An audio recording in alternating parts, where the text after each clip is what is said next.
Hello everyone, warm welcome. Our guest for today is a true champion of impactful communications. He is Mohit Chhabra. For over 2 decades, Mohit has been on a mission to rescue brilliant ideas from getting lost in cluttered slides and confusing narratives. As the founder of Knowledge, they have partnered with Fortune 500 companies, global MNCs, and ambitious startups to embed presentation excellence and business storytelling into their culture. Beyond the boardroom, they have shared their expertise as guest faculty at leading institutions like BIM Tech, OP Jindal University, Ford School of Management, IMI, and IIT Delhi, and even curated TEDx events. Their mantra is simple yet powerful: killing boring presentations, empower authentic communication, build influence. Please join me in welcoming Mohit, someone who is transforming data into stories and slides into impact. Mohit, welcome and thank you for your time. Always a pleasure, sir. Always a pleasure. To get started, Mohit, I would like to know what makes a PowerPoint presentation truly effective for communication. So I think the software must be seen in the right perspective with the right lens. The right lens of looking at PowerPoint as a software is it is not the presentation. You, the person who's delivering the presentation or delivering the speech, is the presentation. The PowerPoint slide deck is more an accompaniment to your speech. So the one metaphor that I always talk about is that you are Batman and your slide deck is the Robin in the equation. Or you could say Chacha Chaudhary and Sabu for those who are more Indian oriented in their preference for comics. Therefore, you should always look at a slide as an amplifier of your message.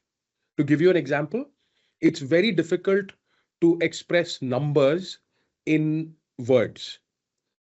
Therefore, when you make a chart, the words that you speak now actually get amplified by the visual that is there behind you or in the COVID era in front of you. That way, PowerPoint has a different place in the whole definition of what is a presentation. So think of a PowerPoint slide as an amplifier to your message. That's how I look at PowerPoint slides. Fantastic. I think very subtly put in terms of how to use it. Because when it comes to PowerPoint, I think PowerPoint is something that is integral for everyone, whether it is a student or a professional person. PowerPoint, whether you like it or not, is an integral part of your work. Moving forward, Mohit, if I may ask, how do you decide on the right design theme and color palette for any kind of a presentation? For to answer this question, I will borrow a principle from architecture. Form follows function. Now let me break up my answer into two parts. One, how are most corporate decks made? For corporate decks, it's easy. You have a very standard brand guideline that tells you what colors to use, what fonts to use, what templates to use. But if you're making a presentation as a standalone individual, always keep the sensibilities of your audience in mind. If it's an older audience, I would suggest use more softer pastel shades. If it's a younger audience, you can even experiment with the more brighter neon color kind of color palette. However, what you have to remember is that the slides are only an amplifier. You may have the most amazing slides, the best color palette, but if your story is not in order, your slides are not well designed, the colors will not help you out in any way. The reverse, however, is not true. If you have a good story and you have slides that don't do justice or do marginal justice, you will still be able to glide it through. But the real icing on the cake happens when you have an amazing story and beautifully designed slides that amplify the message. So remember, what is the core objective? The core objective is form follows function. Nail the story first. Look at all of these aesthetic elements later. Great answer. Thank you, Mohit, for that. Form follows function. I think something that we will definitely remember. Moving forward, if I may ask, what are the most common mistakes people make when creating the slides or when designing the slides? So when I was growing up, there was this wonderful saying for parents. Spare the rod, spoil the child. Now, we can't apply that for our children, but we can apply it to PowerPoint presentations. Spare the rod, spoil the deck. So what do I mean by rod? Rod really means randomness. So R for randomness. Most corporate presentations are put together by three, four, five people. And there is absolutely zero coherence in what the messaging is. So what appears on slide 1 also appears on slide 7. Then, sneakily makes an entry on slide 19 also. What appears on slide 7 can also make an appearance again on slide 13. So there is a sort of randomness that kills a good presentation. Second is overload of information. That's the O of rod. If you overload information, it's almost like giving people an indigestion of information. People puke after they have absorbed way too much than they can accommodate in their head. And last but not the least is look at design not as design but as decoration. We tend to add borders and colors and shadows and effects that are absolutely useless. So to summarize, spare the rod, which is randomness, uh, overload, and decoration, and you kill the presentation. Fantastic. I am going to remember it for a long time. Spare the rod, spoil the child. Fantastic. Thank you, Mohit, for sharing that. Moving forward, we always talk about keeping the audience engaged. So, what can be done to make sure that the audience is engaged during our presentation? Again, I'm going to give you an acronym that you'll remember because you know how much I love the rule of three and acronyms. You have to create engagement through R&D and not research and development, but a different kind of R&D. The R in our R&D is rhythm. You should have a rhythm to your presentation. Sometimes the content goes out fast and the slides move quickly. Sometimes it slows down. So you create a rhythm through your tone of voice. You create a rhythm through the use of slides. You create a rhythm through the visual representation on slides. So that's the R of R&D. And D is dialogue. Presentations should not be a monologue. It should not be a presenter talking at an audience. It should be a presenter talking with the audience. So if you really want to create engagement, remember R&D, rhythm and dialogue. Great. Again, important to remember R&D. Yeah, I think this the way you put it really makes it impactful, and we are able to remember for a long time. Moving forward, Mohit, if I may ask, how do you balance this text and visuals? Because a lot of time there is a lot of numbers and text, and at times there are a lot of visuals. So how do you balance that? Any insights on that? So I'll break up my answer into two parts. One is specifically talk about text and then how to display numbers when it comes to slides. So what's the core objective? Why have your audience come to the presentation or why are your audience sitting there? They are not there to read your slides. They have come there to listen to you. So that's the thumb rule that we should never forget. Now, keeping that thumb rule at the back of our head, if they've come to listen to us, the text on the slide should only amplify what you're saying, or they should summarize what you're saying, or they should signpost what you're saying. And a good way to minimize text on the slide is to remember the rule that never write full sentences on a slide. Write keywords or phrases. Also, when you're doing that, you can absolutely ignore Queen's English. Well, I think now we should call it King's English. So there are no rules of grammar, there are no rules of punctuation. You can take the liberty of destroying the semantic and the grammatical structure of the language. So think like a journalist writes headlines in a newspaper. They have a punch, they give a certain meaning, but they're still incomplete and may not follow the conventional rules. So that's how you deal with text. When it comes to numbers, people are not interested in data for the sake of data. They're interested in data for the insights that the data gives. So what you really should do is when you're speaking out, the insight should be spoken, and that insight is then further amplified by the visual behind you or the visual that you're using to support the insight. What does that essentially mean? That essentially means that the choice of the right chart is the key determinant of success, whether your slide is engaging or it's boring or meaningless. So to summarize, don't write full sentences on a slide, write phrases and use the chart to support your insight rather than just be a dump of numbers. Thank you. Thank you for that. I think that is very important because I think that is a question that we all face whenever we are working on a PowerPoint deck. Moving forward, on similar lines, I would like to ask for some tips or some guidance when it comes to using animations and transition without overdoing them. So how do we deal with that? We want to do it, but That's we do not want to overdo it as well. That's such a lovely question. And I'll tell you why. There are some wonderful animations in PowerPoint and Keynote. And when people learn it for the first time, they tend to do an overkill because they're so fascinated by what the animation or the transition can do. The easiest way to analyze transitions and animations is think of them as spices. Just like spices add flavor and taste to food, animations and transitions add meaning to the message that you're conveying.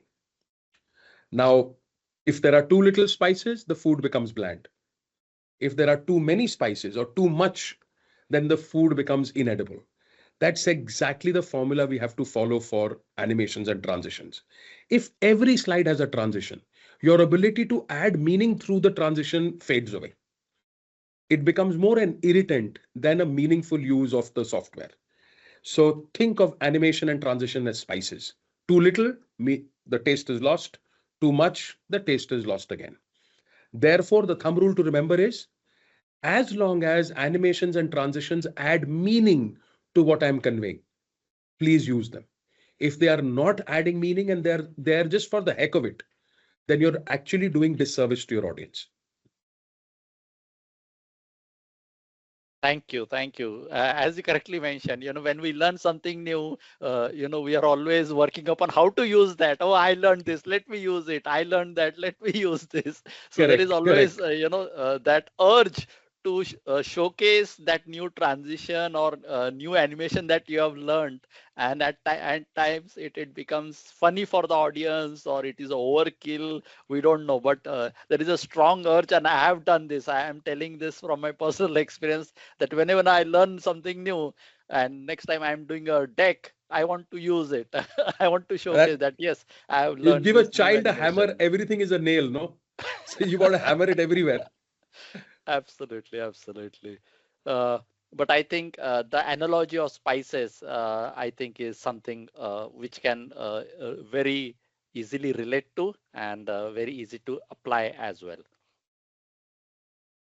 Moving forward, now this question is for beginners, people who have just started working with PowerPoint presentation. How can they make their presentations look professional without any advanced design skills? Because maybe at this juncture they have the basic skills. So how can, with those basic skills, they can make their presentations have a professional look? What can be done? Very simple. Uh, PowerPoint itself allows you a lot of flexibility. There are templates in there. There is a design library where you can get smart art. You can also get visuals, icons. So the first thing beginners must do before they venture out into the wild, wild world of Google and now AI is start to use the assets available within PowerPoint. So learn how to use the template effectively. Learn how to use the images and the icons available within PowerPoint effectively. And most important, leverage on now the designer feature in PowerPoint. The designer feature gives you some very beautiful suggestions on how the design of the slide should look. Use that first, and that itself will allow you to understand how design really works. But I think as a world, we are becoming extremely design conscious. So one advice that I would definitely give youngsters who are making a foray into consulting or who are making a foray into any kind of a profession where there is a high use of PowerPoint presentations is to get a little basic education on design. How do the principles of design work? Like you rightly asked a few moments ago, what colors to use, what fonts to use. Once they have that foundational education, then using the software becomes far easier. It's not a hit and trial. You know that in this situation, a sans serif font is much better than any other font. In this situation, a light background is better than a dark background. When once you know those principles, it becomes far easier to make your slides that much more pleasing to the eye and that much more meaningful. Fantastic. Thank you. What are the tools and features in PowerPoint do you think are underused but are very, very powerful? Can you give us some suggestions? Oh, I think an average PowerPoint user does not even use 5% of what PowerPoint has to offer. Uh, Even if you get to 20%, you will become a rock star. So I'll tell you some of the key features that you must learn to use definitely.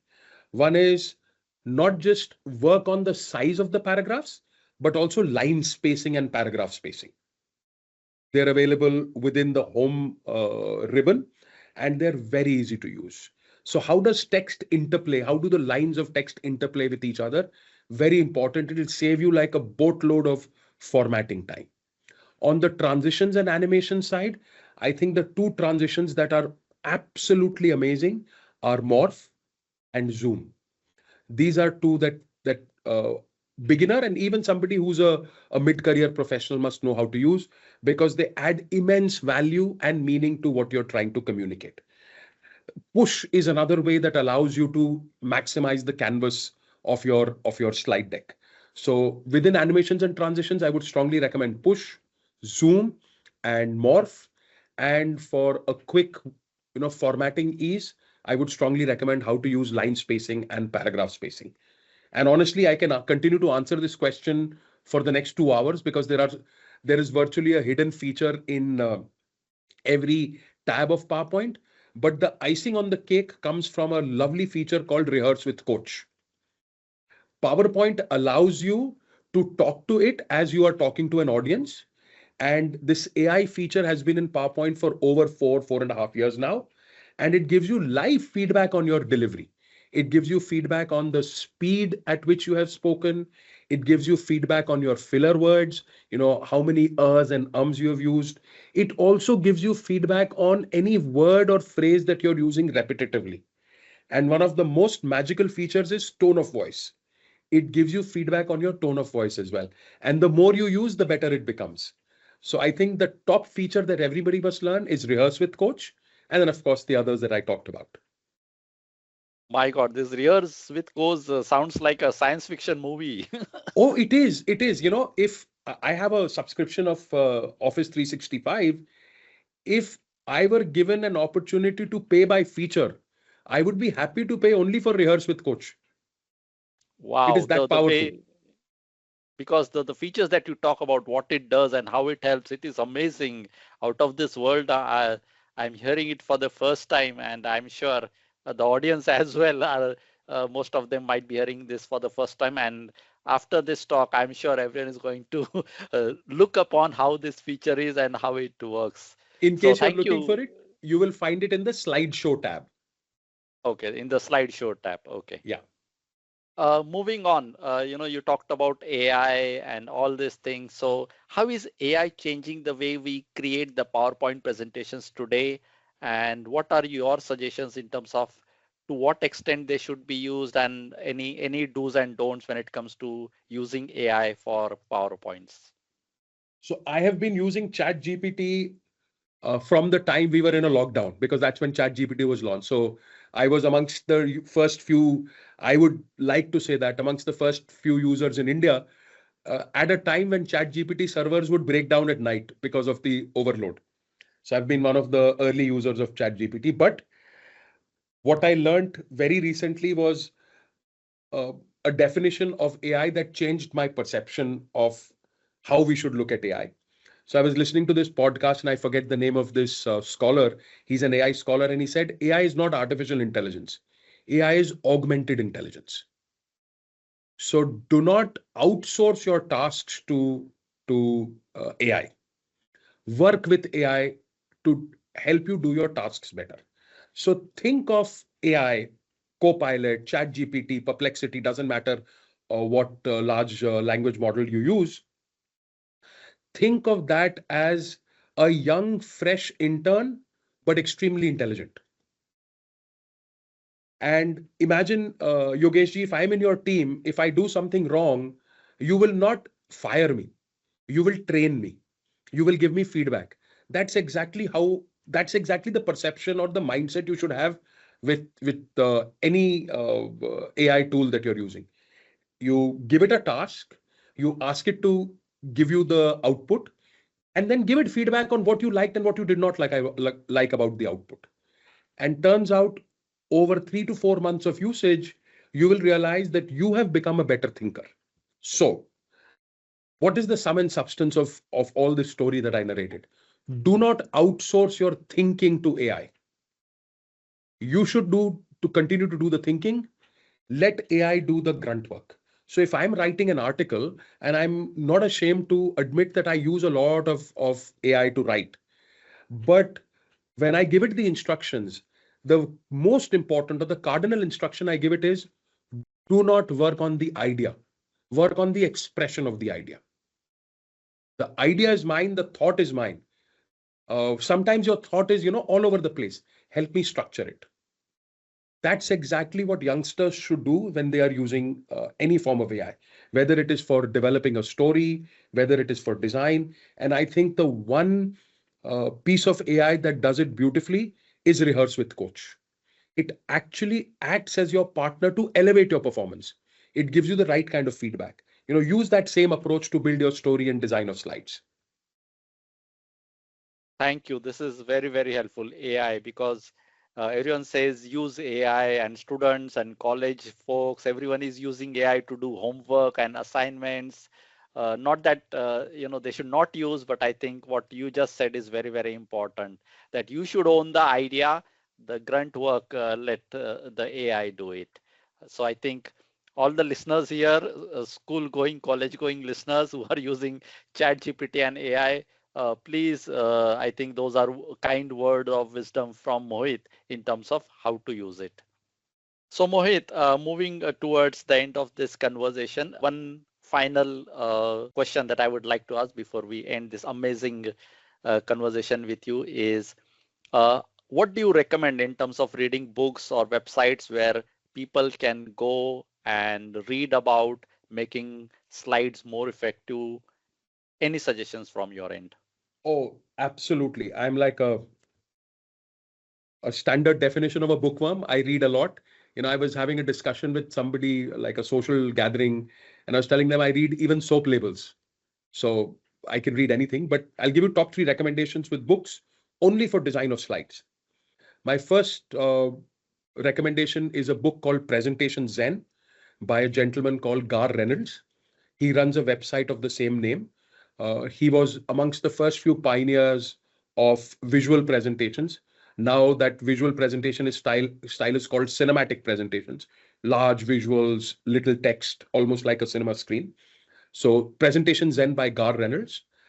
There is another beautiful book on this design of slides called Slideology by a lady called Nancy Duarte.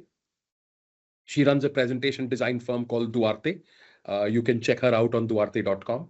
And my third recommendation has nothing to do with presentations. It is a book called The Non-Designer's Design Handbook, or The Non-Designer's Design Book, by a lady called Robin Williams. This is not the actor, it's the same name. So these are the 3 books that I would recommend.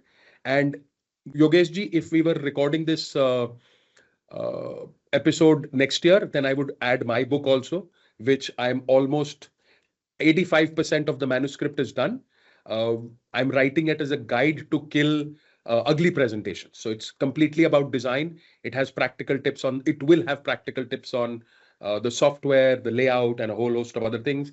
And we're also building a companion website where you'll be able to go and download the resources that we have referenced in the book. So that's work in progress. That will come out soon. Great, great. I think all the listeners, I am sure, have noted down your top 3 suggestions. The fourth one, I think we'll have to wait for some time. But best wishes for the book, and really looking forward to having that book and reading it. So I'm sure that the viewers also are expecting that and praying that the book comes as early as possible so that we can benefit from it. So Mohit, thank you for your time, and thank you for the kind words of advice that you have shared with all of us. Thank you. Such so a much. pleasure. Thank you for having me.